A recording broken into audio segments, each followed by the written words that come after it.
Bonjour et bienvenue dans le podcast du Human Factor.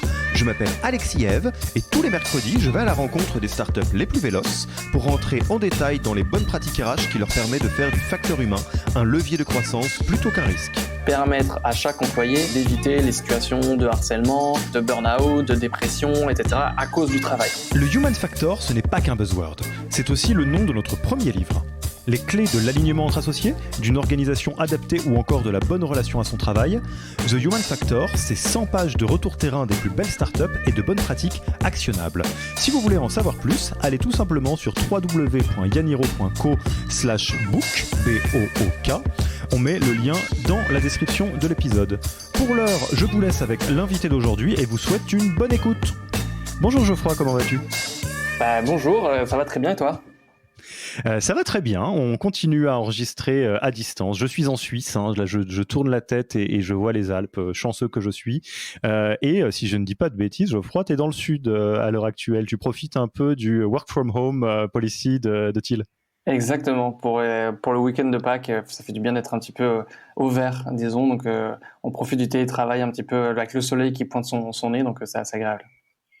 Ouais, carrément. Je pense que on est tous et toutes contents de revoir arriver les beaux jours. En tous les cas, moi, je te remercie beaucoup d'avoir accepté notre invitation sur le podcast du Human Factor de Yaniro. On doit cette jolie rencontre à l'ami Maxime de Maki, qui nous a mis en relation. Et je dois dire que je suis très content de t'accueillir aujourd'hui parce qu'on va parler d'un sujet qui me tient à cœur. Ravi d'être là aussi et merci beaucoup pour l'invitation. Alors, vous le savez, si vous avez cliqué sur l'épisode, si vous avez lancé le podcast, vous avez une petite idée de ce dont on va parler. On va parler aujourd'hui de santé mentale et de tout ce qui peut tourner autour de ce sujet. Évidemment, on s'en doute, quand on est sur des sujets qui sont très précis comme celui-ci, si tu es ici, ce n'est pas par hasard, c'est que tu as peut-être des choses à voir avec ce sujet. Donc avant qu'on se lance sur l'épisode, est-ce que je te laisserai pas te présenter et présenter Thiel en quelques mots ? Avec plaisir. Donc moi très rapidement, je suis un des 4 cofondateurs de Thiel puisqu'on était 4 à se lancer dans cette aventure l'année dernière. Très rapidement, en fait, moi avant de me lancer dans cette aventure, j'ai passé 4 ans chez Captain, donc dans la mobilité, où j'étais responsable de toute la partie internationale, en binôme avec Julia, une de mes associées actuelles. Et avant ça, j'ai fait de la banque d'affaires au Royaume-Uni et aux États-Unis. Et en fait, pendant l'année 2021, on a décidé de se lancer avec mes associés dans la santé mentale parce qu'on a pris conscience que c'était un sujet particulièrement important. Et donc, Thiel, c'est une plateforme digitale holistique de santé mentale qui est mise à disposition des employés. Donc, on vend la solution aux responsables des ressources humaines pour aider à la fois les employés et l'organisation d'un point de vue général. Et Thiel, là, à l'heure actuelle, si on a quelques idées, vous êtes combien ? Qu'est-ce qui est prévu dans les prochains temps, dans les grandes lignes de ce que tu peux communiquer ? Alors l'équipe, elle grandit assez vite puisqu'on était encore 4 cofondateurs en septembre et aujourd'hui on est une équipe de 20 personnes, principalement tech, produit puisque la solution tech est vraiment ce qui nous différencie du reste du marché. On essaie un maximum de mettre la technologie au service de la thérapie de l'humain. Donc la partie développeur est hyper importante chez nous, mais aussi la partie commerciale évidemment. Et en fait, vu qu'on a une forte croissance, on envisage d'être 30 ou 40 d'ici la fin de l'année. Ok, très chouette. C'est tout le mal qu'on vous souhaite en tant qu'entreprise et qu'on souhaite sur ce sujet très très important de la santé mentale, parce que ça veut dire qu'il y a de l'adoption et qu'on est en train d'y avancer. Alors, donc vous l'avez compris, aujourd'hui on va rentrer en détail sur le sujet de la santé mentale, mais on va un tout petit peu cadrer ce qu'on met dans le détail, parce que c'est un sujet qui est très très très vaste, et surtout, certaines d'entre vous le savent, moi je suis psychologue de formation, donc c'est un sujet qui me tient particulièrement à cœur. Donc on a défini un cadre, notamment pour moi-même, pour pas partir en cacahuète dans tous les sens. Donc on va pas forcément rentrer dans des points théoriques ou pas tant que ça sur la santé mentale. On va pas non plus faire quelque chose de très froid autour de le ROI, de la santé mentale, pourquoi il faut absolument rentrer là-dedans. Je pense, j'espère que ça commence à être de plus en plus flagrant pour la plupart des personnes qui nous écoutent. Globalement, c'est, en tout cas si je devais le dire avec mes mots, mais je t'écouterai Geoffroy là-dessus, c'est un mix entre, j'espère que la plupart d'entre vous n'avaient pas construit une boîte pour broyer des gens, et que c'est quand même assez douloureux de se retourner en disant mince, je suis devenu un salaud de patron globalement, et qui broie des équipes, même si je l'ai pas fait exprès. Et d'autre part, évidemment, tout le monde a gagné à avoir des équipes bien dans leur pompe, bien alignées, et qui sont soutenues dans des exercices qui sont difficiles, parce que l'hypercroissance, on parle des boîtes en hypercroissance, c'est difficile. Donc avant que je donne le cadre, d'ailleurs, je veux bien ton avis, Geoffroy, là-dessus, sur entre guillemets, pourquoi on parle tant de santé mentale de nos jours. Alors c'est hyper intéressant parce que nous, quand on a commencé à réfléchir au sujet, on se basait beaucoup sur des données pré-Covid. Et on avait déjà identifié qu'il y avait un besoin très fort, mais avec tellement de tabous que le sujet était complètement ignoré. Et en fait, les confinements successifs ont fait que le sujet de la santé mentale est remonté un petit peu à la surface, est devenu beaucoup plus visible. Donc il y a eu un effet négatif qui était naturellement que de plus en plus de personnes se sentaient mal du fait des confinements. Mais le côté positif, c'est que un certain nombre de responsables, de dirigeants ont pris conscience de l'urgence de prendre soin de sa santé mentale. Et donc depuis, il y a plusieurs mouvements qui ont eu lieu. On peut penser à la grande démission aux États-Unis et qui petit à petit aussi émerge en France et en Europe. Et donc il y a un double mouvement, à la fois des responsables dirigeants, des responsables RH, de se dire « Ah, il faut que je fasse quelque chose pour mes collaborateurs parce que c'est dans mon intérêt », mais il y a aussi de plus en plus une demande un peu bottom-up des employés de choisir leur employeur en fonction de leur engagement vis-à-vis de la santé mentale. Oui, tout à fait. Et c'est vrai que c'est un de ces sujets sur lequel c'est un sujet de responsabilité au niveau de la société civile. Il y a quelque chose de l'ordre de que font les pays, les gouvernements là-dessus. Évidemment, de la responsabilité des sociétés privées, donc des entreprises. Et in fine, comme on le dit, si on le prend ne serait-ce que par cet angle-là, quelque chose qui est de l'ordre de la désirabilité, de comment est-ce que finalement on arrive à, de la même manière qu'une entreprise qui serait un cauchemar écologique va peut-être avoir du mal à recruter, une boîte qui n'adresse pas ce sujet va avoir de plus en plus de difficultés probablement, entre autres choses, à recruter les meilleurs talents.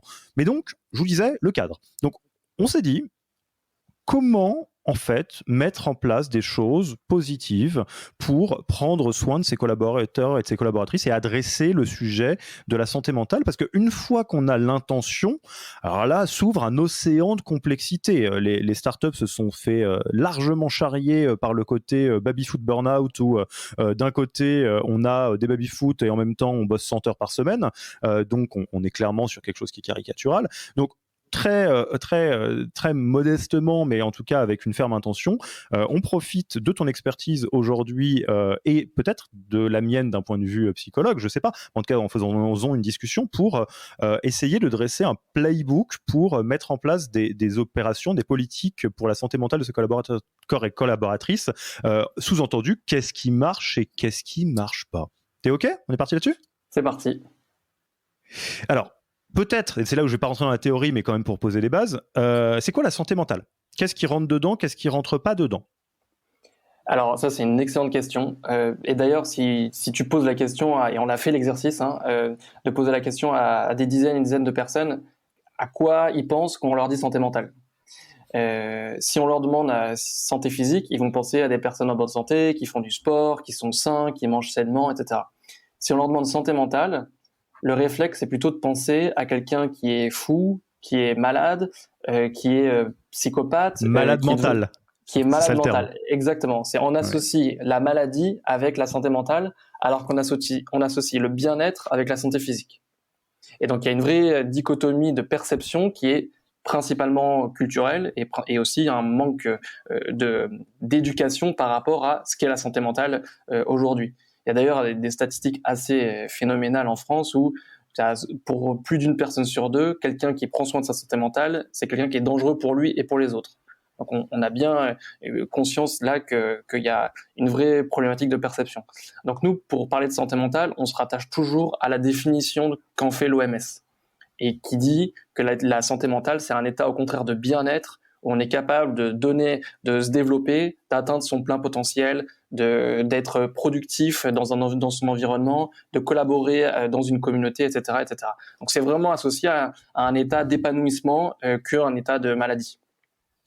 Ouais, et donc de la même manière qu'on n'est pas obligé de tutoyer l'obésité morbide pour commencer à courir et que on peut être sain d'un point de vue indice de masse corporelle et pour autant bénéficier d'une pratique sportive qui nous mette bien dans nos pompes, on peut être dans une période difficile mentalement et donc avoir besoin de remonter dans le vert, mais on peut aussi être dans le vert et prendre soin de sa santé mentale pour cet état de bien-être, d'épanouissement que tu décris. Exactement, c'est vraiment 3 états. En fait, toute personne a une santé mentale, hein, à moins d'être un robot. Et donc, qui dit avoir une santé mentale dit qu'on peut être dans une situation plus de pathologie, où on a vraiment une difficulté lourde avec des pathologies médicales, hein, et qui sont identifiables. On peut être dans un entre-deux qui représente en gros la grande majorité des personnes, nous deux compris, à savoir on a des hauts et des bas. Il y a des moments où on a vraiment des difficultés, on lutte, on a des syndromes un petit peu dépressif, on peut être en surengagement vis-à-vis de son travail, etc., etc. Mais on est capable de faire face, on est capable d'être résilient et de surmonter ces difficultés. Et enfin, le troisième état, c'est vraiment l'état on va dire, de performance en santé mentale, où on est vraiment au top de notre bien-être, de notre épanouissement, de notre équilibre entre notre vie pro, notre vie perso, vis-à-vis de notre environnement aussi, de notre confiance en nous, de notre capacité à gérer nos émotions. Donc c'est vraiment ces 3 états. Et on va dire qu'une majorité de personnes sont plutôt dans cet entre-deux. Et donc, du coup, tant qu'ils n'ont pas les outils pour pouvoir faire face à leurs difficultés, il y a un risque qui tombe plutôt dans la case euh, problématique plus grave. Et justement, nous, notre enjeu, ce qu'on cherche à résoudre, c'est de faire en sorte de tirer les gens vers la performance et empêcher qu'ils tombent dans la case pathologique.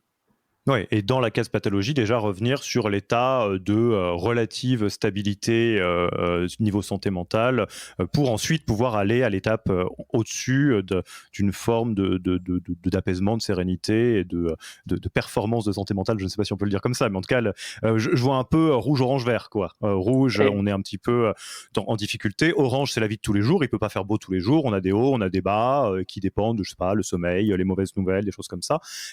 Et le vert où on est bien dans ses pompes. Ceux qui lisent un petit peu là-dessus, on pourrait parler de l'état de flow au travail, par exemple, hein, le fait de se exactement. sentir glisser dans son travail tellement on est bien. Et donc, l'idée, c'est de tendre vers une couleur plus claire. C'est ça? C'est exactement ça. Et exactement l'état de flow. C'est mieux de parler d'état de flow que de performance, parce que qui dit performance dit obligation sociale d'être au top de sa forme. Et c'est pas du tout ça l'idée. L'idée c'est plutôt d'être vraiment soi-même bien à l'aise avec sa vulnérabilité aussi. Ça veut pas dire qu'on est parfait, qu'on a un surhomme, mais c'est juste le fait d'être complètement à l'aise et d'être capable de gérer ses émotions au quotidien. Ok, donc maintenant qu'on a des bonnes bases, rentrons dans le concret. Je suis fondateur, fondatrice, responsable RH, VP People ou simple personne, même manager, et j'ai envie de mettre en place des choses pour la santé mentale. Je suis complètement d'accord, j'ai bien compris le framework. Donc maintenant, je ne sais pas trop par quelle boule prendre. Qu'est-ce qui fait partie des bonnes idées d'initiative, on va dire de niveau 1, le niveau basique, quelque chose de concret qui peut être mis en place pour aller dans le bon sens? Alors on va dire le basique du basique quand même, il faut le rappeler, c'est un petit peu les obligations légales.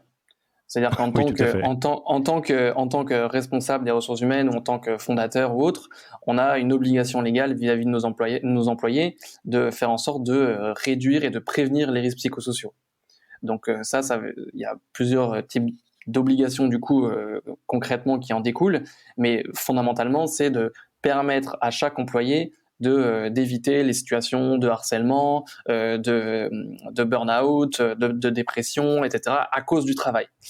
Donc pour ça, il faut avoir en place quand même des éléments minimums à travers les échanges avec son manager, à travers des moyens de relais d'informations confidentielles dans l'entreprise. Enfin, tout ça, c'est plus, on va dire, des aspects culturels et légaux qu'il faut avoir en place, ne serait-ce que pour être dans les clous de la loi, et qui est d'ailleurs en train d'évoluer, puisque la prévention en santé et en santé mentale devient particulièrement importante là en 2022, avec un rôle accru pour les ressources humaines de mettre en place des formations et des outils pour réduire les risques psychosociaux.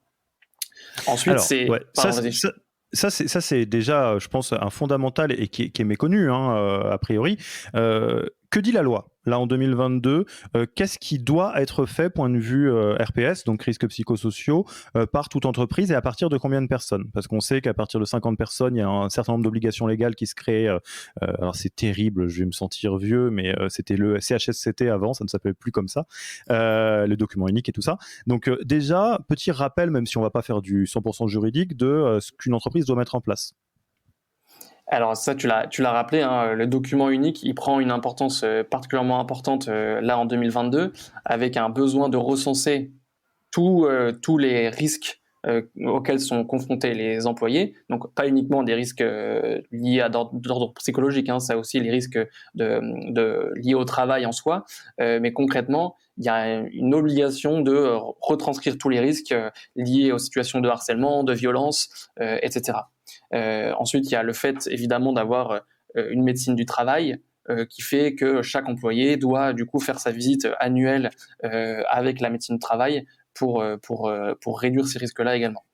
Sinon, en tant que start-up, nous, à notre échelle, du coup, comme je te disais, on est une vingtaine aujourd'hui, on a l'obligation d'avoir un CE et ce genre de choses, mais on n'a pas sinon d'obligation additionnelle que ça. Donc nous, on décide d'être proactif par rapport aux obligations légales, évidemment, mais ce n'est pas le cas de toutes les startups.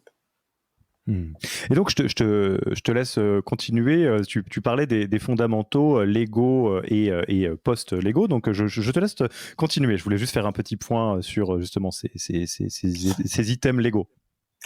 Alors, disons ensuite, les entreprises, elles ont d'ailleurs un certain nombre mis ça en place pendant le Covid. C'est un peu l'étape numéro 1 qui est comment je mets en place une situation d'urgence.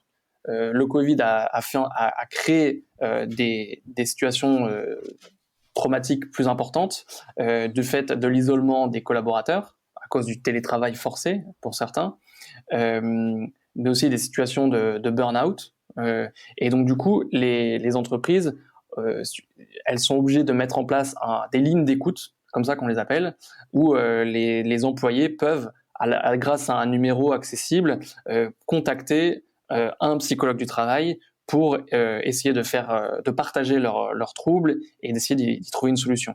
Donc ça, c'est vraiment le niveau 1.1, disons, où n'importe quel collaborateur aura à minima un numéro d'urgence avec un expert, en tout cas un psychologue du travail, pour essayer de trouver une solution, éventuellement prévenir des risques de suicide, etc. Donc ça, c'est un peu l'étape de base. La problématique de ces solutions, c'est que elles arrivent trop tard. C'est-à-dire que par définition, vu qu'elles sont là pour résoudre une situation d'urgence, elles n'ont pas pu prévenir l'urgence. Donc ça, c'est le premier problème. Le deuxième problème, c'est qu'elles sont difficiles d'accès. Nous, on a fait l'expérience quand on était dans nos entreprises précédentes où, dans l'urgence, pendant le Covid, notre employeur nous a donné accès à ça. Et en fait, il s'avère que l'accès aux professionnels de santé derrière est assez compliqué.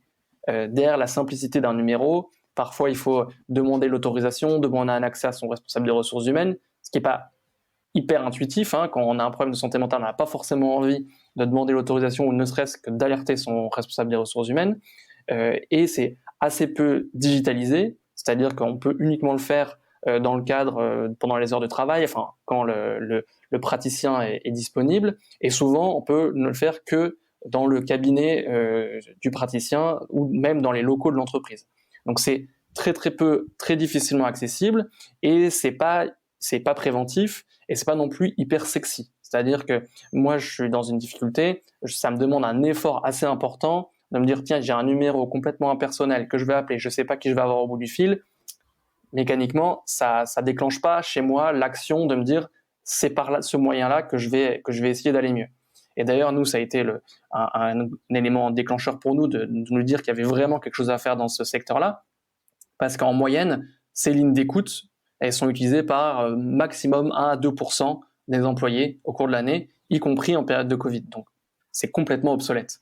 C'est obsolète, mais ça répond parfois quand même à un besoin d'urgence, ça peut prévenir des risques de suicide, donc c'est pas inutile, mais ça ne parvient pas à l'objectif de donner une réponse à 50, 60 ou voire 100% des besoins des employés.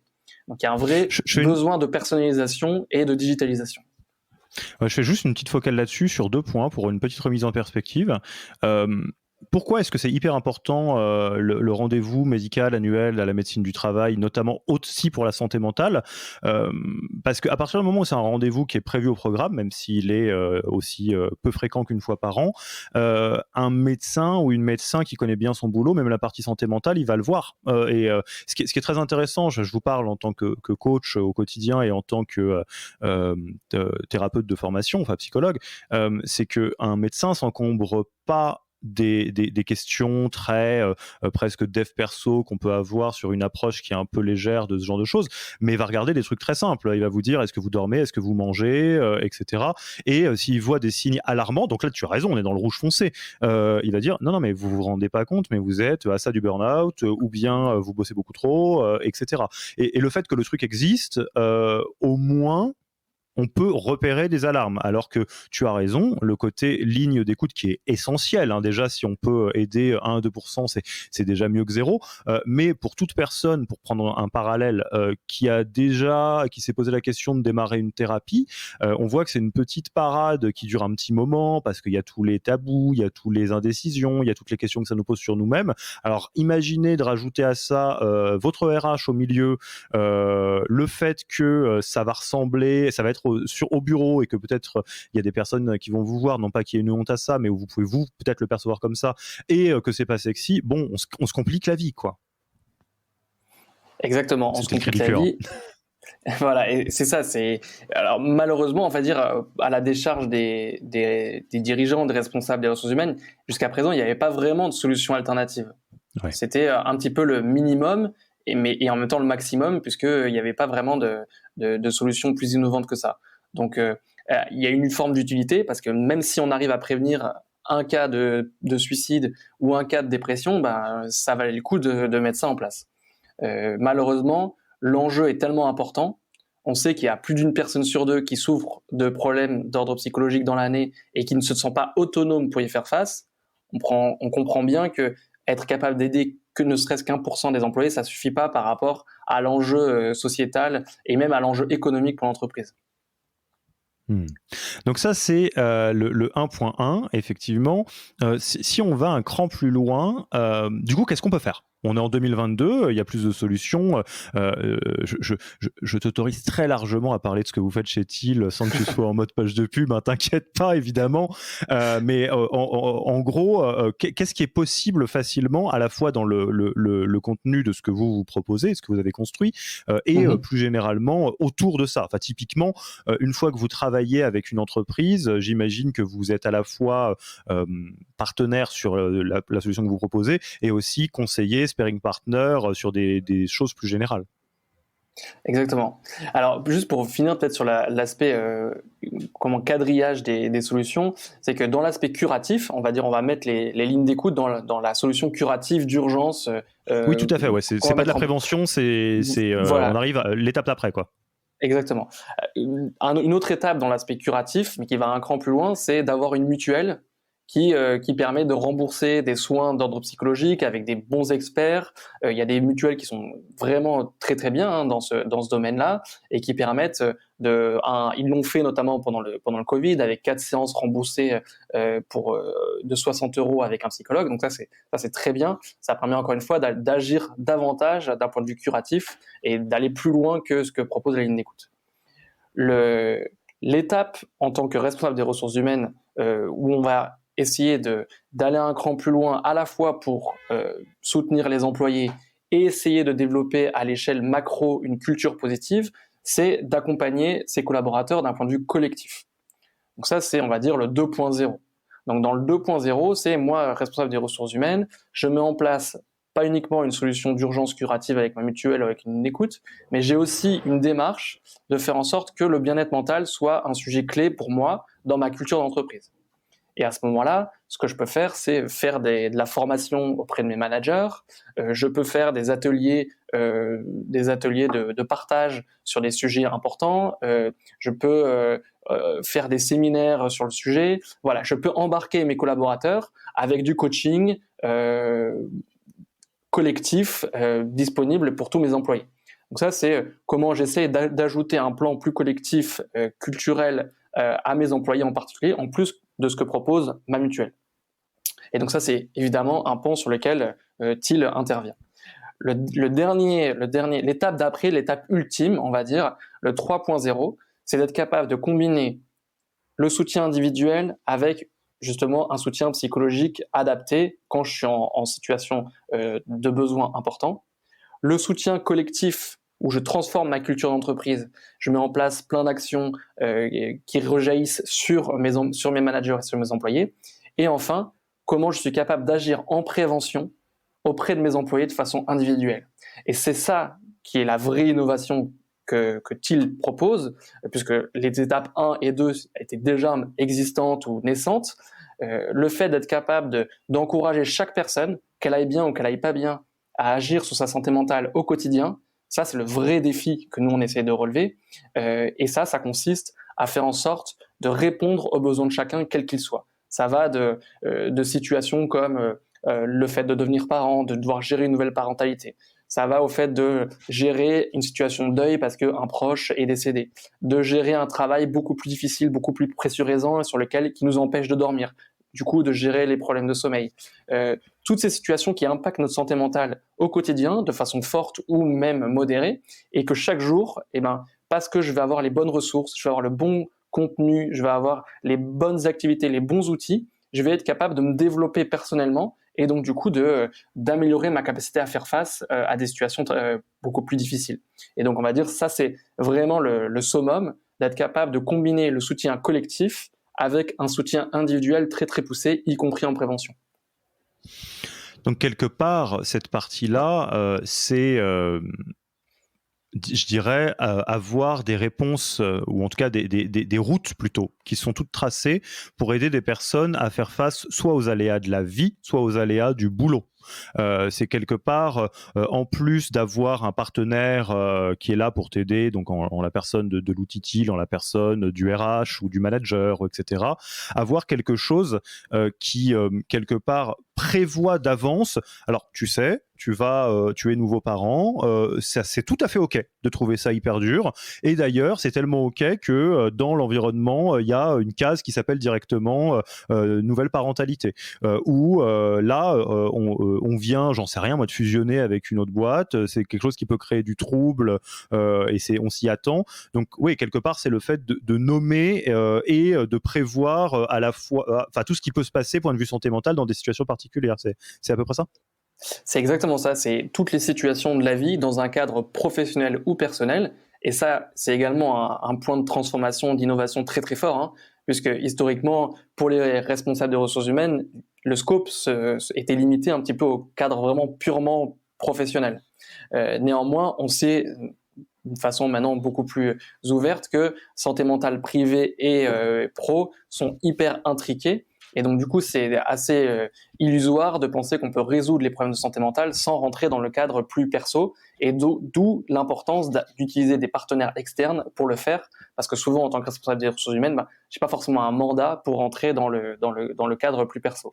Et donc, l'idée, c'est, quelle que soit la situation qui impacte la personne, ça peut y compris être des problèmes de couple, des problèmes de sexualité, des problèmes de bien-être physique, qui vont créer une charge mentale, qui vont créer des difficultés à être dans un état d'épanouissement comme justement le définit l'OMS, et donc du coup impacter ma performance au travail, et donc du coup l'employeur et l'employé du coup sont perdants dans cette situation.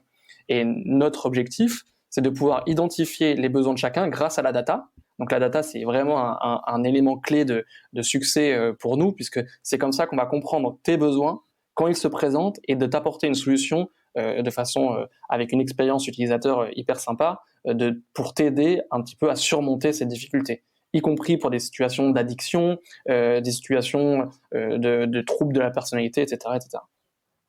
Alors, je vais faire un peu le chemin pour celles et ceux qui nous écoutent qui ne connaissent pas encore Thiel, mais aussi pour mettre en exergue les différentes options possibles. Alors, si vous voulez le faire d'une autre manière, il n'y a pas de problème. Mais demain, moi, donc, chez Yaniro, j'ai envie de faire justement, de mettre attention, je dirais, à la partie santé mentale, et j'ai envie de bosser avec vous. À quoi ça ressemble, Thiel ? On est un peu moins de 10 là chez Yaniro à l'heure actuelle. Qu'est-ce qui se passe concrètement ? Parce que tu parlais de la data, tu parlais de la outline, etc. Raconte-nous un petit peu. Alors en fait, la manière dont ça se passe, c'est à partir du moment où on décide de devenir ton partenaire santé mentale, on va mettre en place avec toi notre playbook pour faire en sorte que ton entreprise devienne une entreprise avec une solution impactante de santé mentale. Et donc ça veut dire que on va te mettre à disposition tout un kit de communication, d'onboarding et de déploiement en interne, à la fois sur le plan collectif et sur le plan individuel. Donc, qu'est-ce que ça veut dire? Ça veut dire que dès le début, on va te proposer d'onboarder tous tes collaborateurs en expliquant justement le sujet, pourquoi la santé mentale est un sujet clé stratégique pour toi, pourquoi tu as voulu mettre ça en place auprès de tes employés et pourquoi TIL permet justement de t'aider à atteindre tes objectifs de ce point de vue-là. Donc, on va expliquer l'intérêt stratégique de travailler sur la santé mentale et l'outil TIL. Ensuite, chaque employé va du coup avoir accès à l'outil TIL, qui est donc une application mobile sur iOS, Android ou web, à travers laquelle il pourra faire un bilan de son état de bien-être mental. Donc, c'est pas un diagnostic, c'est pas un score, c'est juste en savoir plus sur sa santé mentale, ses vulnérabilités, ses forces, ses ressources, et mieux comprendre sa propre santé mentale. Donc ça, c'est la première étape, c'est mieux se connaître et mieux identifier les ressources et les vulnérabilités. Et ensuite, chaque personne va avoir un parcours hyper personnalisé pour répondre à ses besoins, soit en ayant accès à un catalogue de thérapeutes, de psychothérapeutes, de psychologues, de coachs qui pourront m'aider à aller un cran plus loin. Et nous, on essaie justement de casser les tabous du fait d'aller jusqu'à la prise de rendez-vous avec un thérapeute, que ça puisse être accessible à tous. Comme on va voir un dentiste quand on a des problèmes de dents, ou même avant d'avoir des problèmes de dents, on peut faire exactement la même chose avec un psychologue parce que c'est le médecin du cerveau, en quelque sorte. Donc ça, c'est un service très concret auquel chaque employé a accès. L'autre pan de service auquel chaque employé a accès, c'est toute notre bibliothèque de contenu très premium, dans le sens où c'est une bibliothèque de vidéos tournée avec des psychothérapeutes expérimentés, avec notre expertise de tournage dans notre studio, où en fait le thérapeute va t'expliquer, te donner des outils, te donner des conseils, te rassurer, etc., t'expliquer un petit peu comment fonctionnent tes émotions et pourquoi tu te sens de telle ou telle manière. Et il va également te donner des outils et des activités que tu vas pouvoir réaliser au moyen de l'application quand tu le souhaites, dans les transports, le soir quand tu rentres chez toi, entre midi et deux, pour faire de la méditation, de la respiration, du journaling, et tout ça dans le contexte du problème ou du symptôme que tu as identifié et sur lequel tu veux travailler. Et enfin, avec toi responsable de tes employés, on va faire des points mensuels. On va pouvoir te donner, grâce à notre donnée, grâce aux data qu'on a, anonymes et totalement confidentielles, on va pouvoir te dire que globalement, tes employés, ils ont tel ou tel type de ressources, tel ou tel type de vulnérabilité. Et donc, du coup, tu vas pouvoir mieux comprendre, mieux prendre le pouls de comment se sentent tes collaborateurs. Et grâce à ça, on va pouvoir te proposer d'agir concrètement, de façon collective aussi. On va pouvoir faire intervenir un de nos coachs, un de nos thérapeutes pour proposer un atelier en groupe, pour proposer un webinar, pour proposer une cellule de crise, parce que ça arrive malheureusement des moments où une entreprise fait face à des crises importantes et il faut un expert externe pour pouvoir essayer de les décortiquer, mais aussi pour donner de la formation à tes managers, au COMEX aussi, c'est quelque chose qu'on fait pour essayer justement de sensibiliser aux risques psychosociaux, de donner des outils qui peuvent être moins connus. Donc notre enjeu, c'est pas de faire du coaching pour devenir un meilleur manager ou pour devenir un meilleur leader, mais c'est vraiment pour donner les outils. À nous, ça. Voilà, exactement. On laisse ça aux experts. Nous, c'est vraiment de sensibiliser sur les bons outils, les bonnes pratiques d'un point de vue gestion émotionnelle pour soi-même et pour ses équipes. Alors, plein de choses à dire. Déjà, tu peux me closer en direct. Hein. Non, on s'en reparlera juste après, Geoffroy. Je vais le détricoter. Je fais exprès de faire le travail, de voir toutes les étapes pour toutes les personnes qui souhaiteraient le mettre en place, indépendamment même de TIL, même si on recommande évidemment. Donc, il y a une première étape qui est invisible dans ce que tu viens de dire, mais que j'aimerais souligner, c'est de faire de la santé mentale une priorité dans la roadmap. C'est-à-dire, ça ne peut fonctionner, que ce soit via TIL ou d'une autre manière, qu'à partir du moment où il y a quelqu'un, donc là, dans l'exemple que j'ai donné, ça serait moi, mais ça peut être RH, founder, qui dit « non, c'est important ». et comme c'est important, on y met de l'énergie, potentiellement du budget, on le mesure, pas forcément au sens de la perf, mais on monitore, quoi. Faut qu'on y voit un petit peu clair. Donc ça, je pense que c'est très important. C'est quelque chose qu'on a répété encore et encore et encore. Et je pense que c'est particulièrement vrai dans une entreprise en hypercroissance. Tout ce qui n'est pas prioritaire, donc de manière très concrète, dans une roadmap, dans des OKR ou dans un truc comme ça, va être la variable d'ajustement du reste. Ça, je peux le dire du côté coaching. On a énormément de founders et tous les founders qui se retrouvent dans un signal d'alarme à se dire waouh, mais qu'est-ce qui s'est passé, ma boîte elle a fini sur balance ta startup, c'est pas des salopards, c'est des personnes qui sont allées un tout petit peu vite et n'ont pas priorisé ça. Et c'est un effet mécanique. Ce qui n'est pas priorisé devient la variable d'ajustement du reste. Donc première chose, on en fait une priorité, ou en tout cas on le met dans la liste des priorités. Et ensuite, on fait de la prévention et enfin, déjà on communique sur le fait que c'est une priorité au reste de la boîte, dans l'onboarding, avec les collaborateurs, collaboratrices existants. On fait de la prévention et de la formation, de la sensibilisation. On met le projecteur là-dessus, voilà, comment ça marche, etc. On donne à tout le monde de l'autonomie pour avoir les bons outils par rapport aux bons besoins, et ça passe par le côté individuel. Et j'adore ce que tu dis parce que pareil, je fais le pont avec notre métier au quotidien. Combien de fois dans le coaching on se retrouve à dire ah mais alors tel truc, on va pas passer une session de coaching là-dessus parce que par exemple, je sais pas, la gestion du stress, la cohérence cardiaque va te faire beaucoup de bien. Voilà, télécharge une petite app de cohérence cardiaque, voici comment ça marche, à partir de maintenant tu es autonome, il n'y a pas besoin de t'embêter entre guillemets en coaching là-dessus. Ah, tel sujet, vachement intéressant, si tu veux mon avis, Alexis coach, c'est la thérapie sera un meilleur outil pour travailler là-dessus. Et tu peux le faire en parallèle du coaching, je peux t'expliquer comment ça marche, et ça dédramatise vachement parce qu'on se dit finalement le coaching, la cohérence cardiaque, la méditation, la thérapie, c'est des outils pour répondre à des besoins, des enjeux, des choses comme ça. Et la dernière partie qui est cruciale que tu soulignais, c'est d'avoir le mapping, les outils qui te permettent en tant que dirigeant, dirigeante ou RH, d'avoir une idée à un instant T de où est-ce qu'on en est, parce qu'il y a des moments de vie, soit dans la vie des collaborateurs et collaboratrices, soit dans l'entreprise, où on peut s'attendre que le bateau tangue un petit peu, et c'est bien de le savoir pour pas la prendre trop tard, quoi. C'est à peu près, j'ai quadrillé la plupart de ce qu'il fallait quadriller selon toi ? Alors, hyper important ce dont tu parles, c'est qu'il y a le fait que ce soit un enjeu stratégique à la fois pour les responsables des ressources humaines, mais pour la direction aussi. Et ça doit rejaillir du coup dans toute l'entreprise.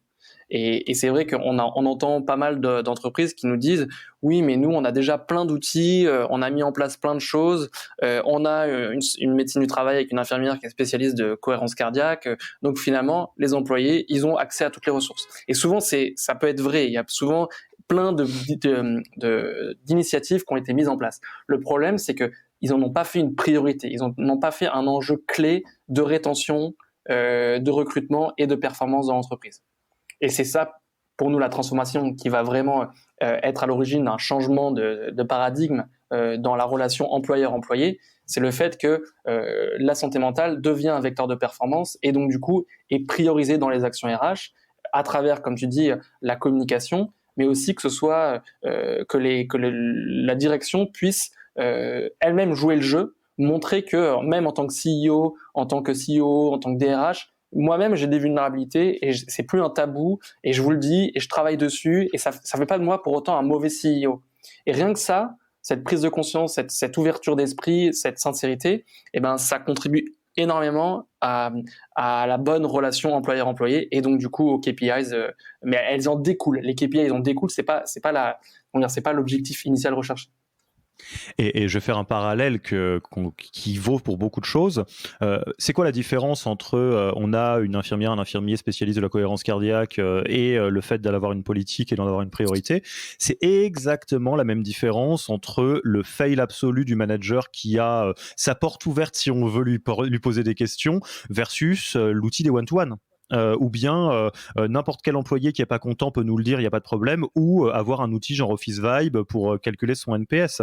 C'est que c'est une énergie très difficile à mettre en mouvement que de demander aux collaborateurs, collaboratrices d'être proactifs sur quelque chose qui sur lequel tu sais pas comment tu vas être accueilli par rapport à un tabou, par rapport à la relation employeur-employé ou manager-manager, versus un process qui cadre ça. Bah voilà, si tu as des one-to-one et qu'on se dit, bon, bah, on a 45 minutes pour parler de qu'est-ce que je peux faire pour être un meilleur manager pour toi, la plupart des gens vont saisir la perche. Si tu reçois un office vibe qui te dit, bon, bah, est-ce que tu es content au boulot en ce moment sur une échelle de 1 à 10, bon, bah voilà, là, tu vas répondre. La même chose si tu as Thiel dans la poche qui te dit, bah, aujourd'hui, question X sur un point de ta personnalité ou de pas de ta personnalité, mais plutôt de ton ressenti, où tu t'étais même pas posé la question si on te la pose pas, quoi. Exactement. Et en fait, ce qui est hyper important, c'est l'idée de continuité. On n'est pas dans une action ponctuelle short term. C'est vraiment la communication. Elle est vraiment hyper importante. Et d'où l'idée de l'accompagnement sur la durée avec un onboarding au début, des actions régulières trimestrielles en fonction justement de l'évolution du bien-être des personnes, des rappels réguliers, des ateliers collectifs, des actions dans les bureaux, etc., etc. C'est pas quelque chose qui va se régler en un quarter. C'est plutôt quelque chose qui se met en place sur plusieurs années. Donc l'idée c'est vraiment ça, et de s'appuyer encore une fois sur la data et sur une communication top-down et bottom-up pour y arriver. Ok. Si on passait maintenant aux choses qui fâchent, c'est-à-dire les choses à éviter, soit les fausses bonnes idées, soit les roublardises, soit les choses sur lesquelles, franchement, faut le voir tel quel, ça marche pas, quoi, ou ça marche pas assez. Et je vais jouer avec toi, hein, je vais me mouiller la chemise, hein, t'inquiète pas. Mais qu'est-ce que tu as vu qui fonctionne pas sur le sujet de la santé mentale ou qui a à éviter?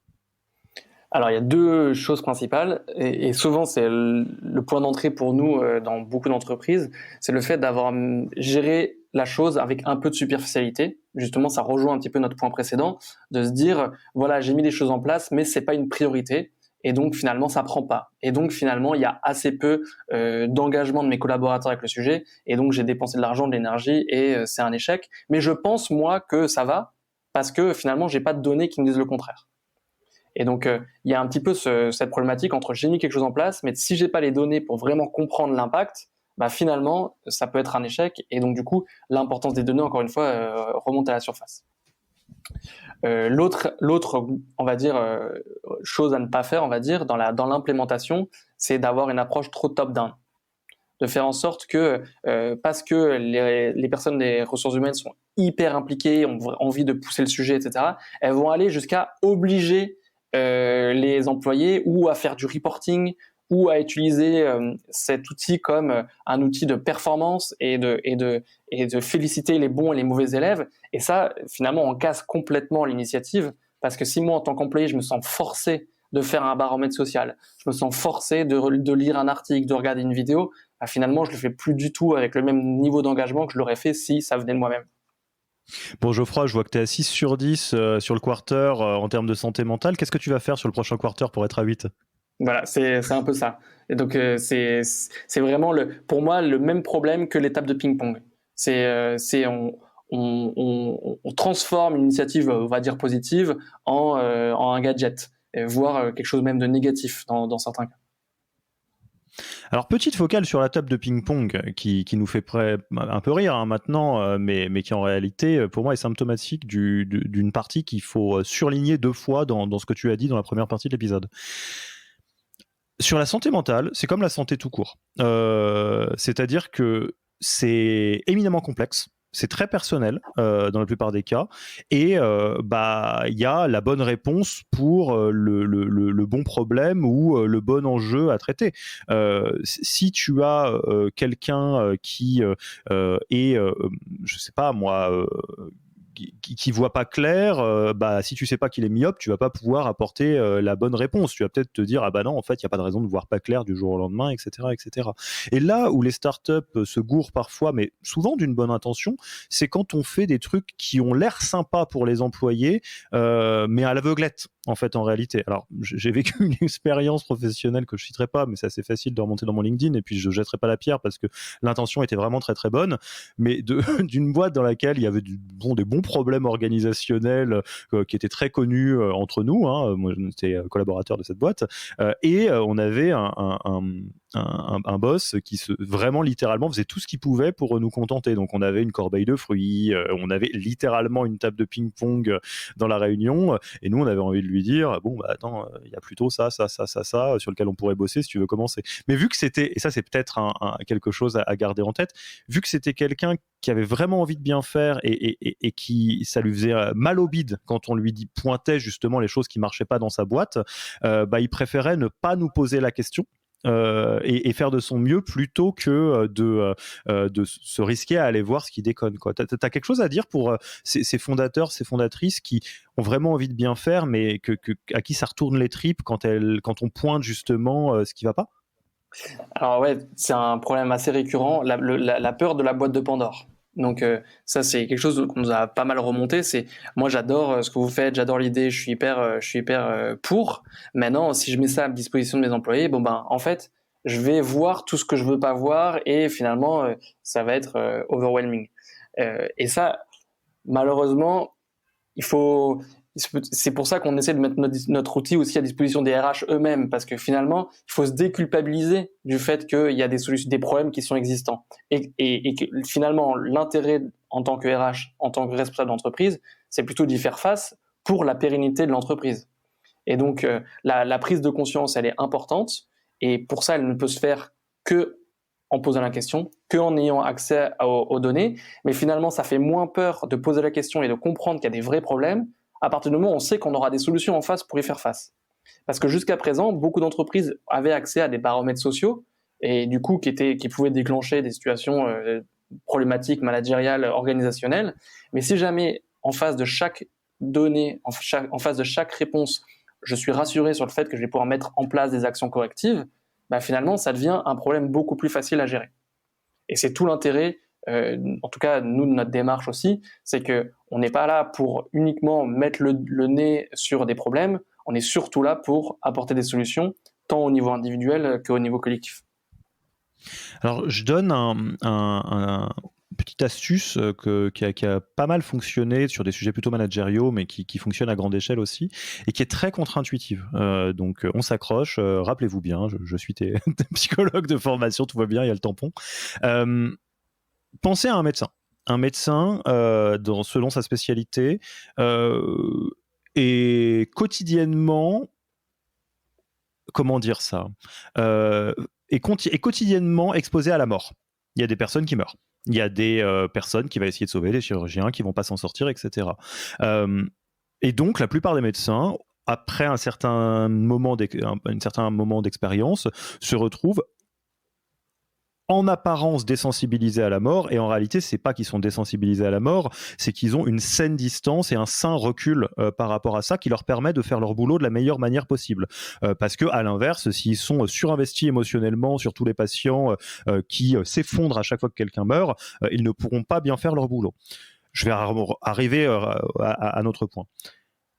La santé mentale, si ça vous fait mal au bide d'ouvrir la boîte de Pandore parce que vous vous dites mais qu'est-ce que ça veut dire et qu'est-ce qui va se passer, etc., ça veut probablement dire que vous êtes encore, et je pense que ça peut évoluer, dans une phase où vous êtes très très très attaché émotionnellement à votre entreprise, et qu'il y a une part de fusion avec votre entreprise qui va de toute façon probablement vous encombrer sur le long cours, et vous aurez meilleur compte de prendre du recul par rapport à ça, et si ça peut vous faciliter la vie, momentanément de le voir avec la distance avec laquelle vous pourriez regarder des OKR, business, marketing, etc. Et ça c'est contre-intuitif, parce qu'on peut se dire mais attends, est-ce que je suis un salopard hyper froid à regarder ça comme un problème à résoudre? Je pense que la question, c'est pas d'être froid ou pas froid, c'est de trouver la méthode qui va vous permettre de faire les bonnes choses. Et de toute façon, la vie d'un entrepreneur, c'est beaucoup de choses très compliquées sur lesquelles il faut essayer de trouver une approche qui fonctionne bien. Et je sais pas ce que tu en penses, hein, tu as le droit d'être tout à fait pas d'accord avec ce que je viens de dire, hein. Mais vous pouvez tout à fait le voir comme un problème ou un enjeu plutôt de premier plan, et essayer de faire ce qu'il faut pour le résoudre. Et donc d'être plus détaché émotionnellement, momentanément, pour mieux faire votre boulot. Mais j'ai rien à ajouter à ce que tu as dit, parce que en plus c'est ton angle professionnel psychologue qui parle, et je le trouve tout à fait pertinent. Les responsables des ressources humaines ont eux aussi, comme n'importe qui, besoin de pouvoir gérer leurs émotions, de pouvoir faire leur travail du mieux possible, mais sans pour autant avoir le nœud au bide, comme tu dis. Et ça, c'est quelque chose de hyper important. Et le fait de pouvoir prendre du recul, comme tu le suggères, de pouvoir finalement voir ça comme une opportunité plutôt que comme une difficulté qu'on veut ignorer, et ben, ça aussi, c'est un travail psychologique à faire pour soi personnellement. Et je rajouterai une autre grille de lecture qui peut aider, c'est, tu l'as dit, et c'est important, je vais le souligner, on est tous et toutes, et Geoffroy et moi-même y compris, dans un spectre relativement à la stabilité émotionnelle, à la santé mentale, et de la même manière qu'après le confinement, on était quelques-unes à avoir quelques kilos un peu de plus que d'habitude, hein, parce qu'on a été touché par ça. Faut se rappeler que tout ce qui se passe, quelque part, c'est OK et c'est humain. Ce qui est problématique, c'est quand on n'en fait rien et quand on laisse les choses dériver. Mais si vous ouvrez la boîte de Pandore et que, parce que vous êtes une boîte en hypercroissance, ou quelle que soit la raison d'ailleurs, vous vous rendez compte qu'il y a des gens dans votre équipe qui sont dans le rouge, ou bien où qu'il y a des difficultés, voire même que c'est pas beau du tout, c'est l'équivalent de se mettre sur la balance et de constater les choses telles qu'elles sont. Et après, d'un point de vue poids, je disais. Et après, on en fait ce qu'on en fait. Et on le fait du mieux qu'on peut, et c'est déjà pas mal. Exactement. Et s'ouvrir sur ses propres vulnérabilités, quel que soit son poste, ça demande beaucoup de courage, mais c'est une étape nécessaire pour justement aller vers un état de bien-être et un état de flow beaucoup plus important. Et c'est une mission pour nous aussi en tant qu'entreprise, de faire en sorte que de plus en plus de personnes puissent accepter leur propre vulnérabilité, pas comme une forme de faiblesse, mais plutôt comme, au contraire, ce qui nous fait, nous, être un être humain, ce qui nous rend unique et qui nous permet aussi de vouloir nous développer pour essayer de mieux les gérer, ces vulnérabilités. Et c'est aussi pour ça qu'on a créé une web série qui s'appelle Untold. Alors, je fais pas de la pub parce que c'est juste vraiment une démarche à côté de Thiel qu'on a créée, où on essaie de faire intervenir justement des entrepreneurs, des investisseurs, des dirigeants d'entreprise qui parlent de leur vulnérabilité face caméra et qui dévoilent des choses vraiment très très intimes, mais qui finalement cassent l'armure. Et c'est ça le message qu'on essaie de faire passer, pour que chacun puisse prendre conscience que oui, on a tous des vulnérabilités, on a tous une santé mentale, et on a tous intérêt à en prendre soin au quotidien. Écoute, c'est très chouette. C'est sur, je ne connais pas, c'est moche que je le découvre là. C'est sur YouTube? Alors, c'est sur notre site, sur le site til.io / untold, UNTOLD. Si vous cherchez sur Google, vous trouverez. Voilà. Et d'ailleurs, on est à la recherche toujours de personnalités, de dirigeants qui souhaiteraient participer. Donc, si jamais l'aventure te dit, on pourra en discuter. Ok, mortel. Je note. Je suis très content que ça existe, pour être tout à fait honnête. J'ai un dernier point que j'aimerais aborder sur cet épisode. Et là, c'est pareil, retour à la casquette psycho du travail. Quand on est du côté des RPS, donc des risques psychosociaux, la responsabilité des managers est énorme. Pas au sens accablant ou au sens jugeant, mais plutôt au sens, comment je pourrais dire ça, il y a tellement de nœuds de l'organisation qui se regroupent au niveau des managers que les managers ont un rôle très important à jouer, soit du côté des risques psychosociaux quand ça se passe mal, soit du côté de la santé mentale et de l'état de flow quand ça se passe bien. Qu'est-ce que tu peux dire en 2 mots là-dessus, ou qu'est-ce que tu recommanderais justement aux RH ou aux founders qui nous écoutent? La chose la plus importante là-dessus, c'est vraiment la sensibilisation. Donc, c'est avoir accès à de la formation pour être capable d'identifier en premier secours aussi les employés qui peuvent être en situation de détresse psychologique. Et donc, comme pour beaucoup de choses, c'est sensibilisation, information, formation qu'il faut pouvoir mettre en place. Et donc ça, typiquement, pour nous, c'est un levier très important parce qu'on touche au milieu de l'entreprise, mais on touche aussi à l'humain. Et donc, pouvoir prévenir ces risques finalement au plus proche du terrain, parce que ça va être identifié par le manager lui-même, finalement, c'est la meilleure façon d'agir, parce que il n'y a rien de plus efficace que d'être directement au contact de la personne et pouvoir l'orienter directement par ce biais-là. Et donc c'est pour ça que nous on crée des contenus de formation digitaux ou en personne pour que chaque manager puisse justement être formé aux risques psychosociaux, puisse identifier des problématiques, des pathologies naissantes chez ses collaborateurs, de dépression, de burn-out, de bore-out, etc., et de pouvoir avoir les premiers réflexes dessus. Et donc ça, pour nous, c'est un peu la méthode la plus efficace pour agir dessus, en plus de tout ce que fait l'entreprise par ailleurs en termes de sensibilisation. Et je rajouterais, et moi je terminerai là-dessus, par un point qui est très très bateau, je dirais, mais que nous on observe beaucoup, c'est le management, le leadership, c'est une discipline, c'est une position dans l'entreprise qui va pas de soi, mais qui est très difficile. C'est pas naturel en plus. Et on va dire qu'à partir du moment où en tant que manager ou vos managers, si vous êtes RH ou founder, ne sont pas formés à leur job, à leur responsabilité, à leur position de manager, vous vous compliquez grandement la vie parce que ça va avec le côté les fondateurs, les fondatrices qui se rendent compte que la boîte brûle des gens sans faire exprès. C'est jamais fait exprès, mais en n'ayant aucune idée de comment faire son job de manager, on a beaucoup de chances de faire des dégâts sans faire exprès. Et l'inverse est vrai aussi. Des managers qui savent ce qu'ils font, en plus d'être effectivement sensibilisés, formés à ces sujets, ont beaucoup plus de chances d'être bien dans leur propre pompe, ce qui est génial déjà, c'est vraiment un bonheur, et donc d'aider toutes leurs équipes à être bien là-dessus. Moi, j'ai rien d'autre à ajouter. Ouais, c'est ça. Vous ne voyez pas, on se voit. Hein, là, on est en vidéo, donc Geoffroy acquiesçait poliment et silencieusement.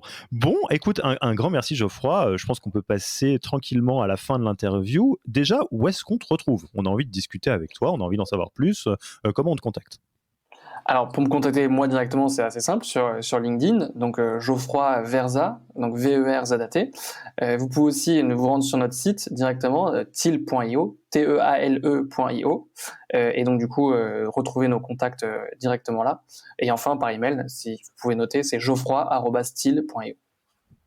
Ok, on mettra tout ça dans la description de l'épisode. Est-ce qu'il y a un livre, un podcast ou un blog que tu recommanderais aux auditeurs et auditrices ?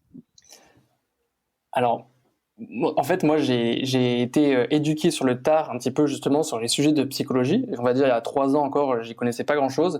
Et j'ai eu un livre qui a été hyper important pour moi dans la prise de conscience du savoir qu'avaient les psychiatres, les psychologues, les psychothérapeutes, et dans quelle mesure ça aide dans la vie de tous les jours, avec ses proches notamment. Et ce livre, c'est un livre sur la communication non violente par Marshall Rosenberg. Les mots sont des murs, les mots sont des fenêtres, et qui donne énormément d'outils de compréhension sur comment communiquer à ses proches de façon non violente. Et ça, dans mes relations avec ma compagne, avec mes parents, avec mes amis, j'ai vu vraiment un changement radical dans ma façon d'interagir avec eux, et je pense eux aussi. Et donc voilà, j'encourage vraiment tout le monde à le lire, ce livre. Alors, super bon bouquin que j'aime énormément aussi. Et j'en profite, on aurait pu le faire, mais dans les choses, entre guillemets, qui marchent, typiquement dans le grand monde de ce qu'on pourrait qualifier de développement personnel, oui, la CNV, la communication non violente, ça marche très très bien. C'est pas quelque chose qui est entre guillemets bullshit ou peu baqué par de la science ou l'état de l'art des pratiques. Non, c'est un super bon outil que nous on utilise énormément, que j'utilise beaucoup dans ma vie perso aussi, et qui fonctionne très bien. Est-ce qu'il y a un tool RH que tu aimes bien, que tu aimerais recommander, au-delà de Teal, hein, évidemment, qu'on recommande à nos auditeurs et auditrices ?